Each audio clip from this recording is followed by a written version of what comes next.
work, Commander. We hope your victory set an example for the rest of our forces. Now we've got strike teams all over the board taking down those damn towers. Actually, we just got word. There's only one tower still left standing. Jack Granger, he's a lifer. Fairly pragmatic, straightforward, militaristic type person who believes in a moral and ethical way of doing things. It's not just enough to win. There's a proper way of doing that. The prediction is another decade of peace. Me, I say it's the calm before the storm. What I found interesting is talking directly to the camera and having to find a generalized personality that I had to relate to.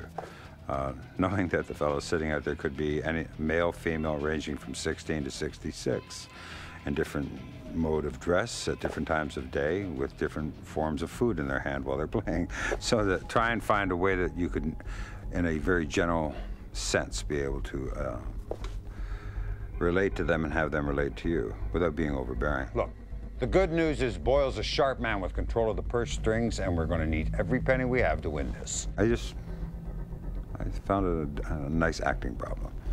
General Granger, Redmond Boyle, this is an honor.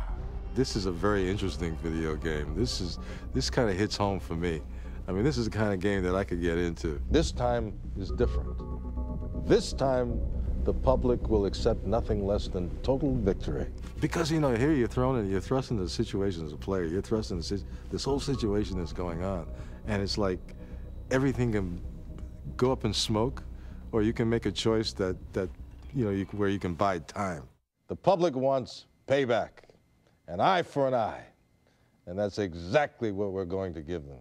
With all due respect, Director, the public has heard these kind of promises in the past. John Powell once said, "The only real mistake is the one from which we learn nothing." My first scene was with Billy D. Williams, you know, acting Director Boyle. And he is, of course, you know, I remember him from the Star Wars series, and I've seen him in some things after Star Wars. And so here he is right in front of me, and I'm a news anchor. And so here I am acting with Billy D. Williams. Unbelievable. Unbelievable. The future, our future, it's now in the hands of this madman.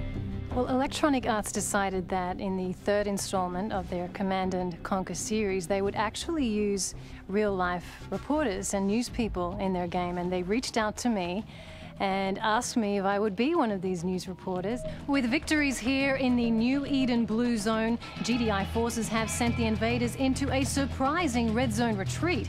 This same pattern of enemy withdrawal appears to be happening all over the world. You have the GDI, which is more military in feel. They follow the rules. They go by the book a little bit more. What is it, Sandra? The ion cannon's been engaged, sir. On whose authority? Director Boyle. I would describe Sandra Telfair as very loyal. Well, I guess I would say like a staunch loyalist for the GDI, the Global Defense Initiative. And her being lieutenant, she's really sharp, and she's in intelligence operations, or INOPS. And I think this exposure and this kind of work is really going to help her work her way up and eventually get her own command. Lieutenant. The largest tower, the one closest to completion, is in Italy, where this whole Tiberium mess started over 50 years ago.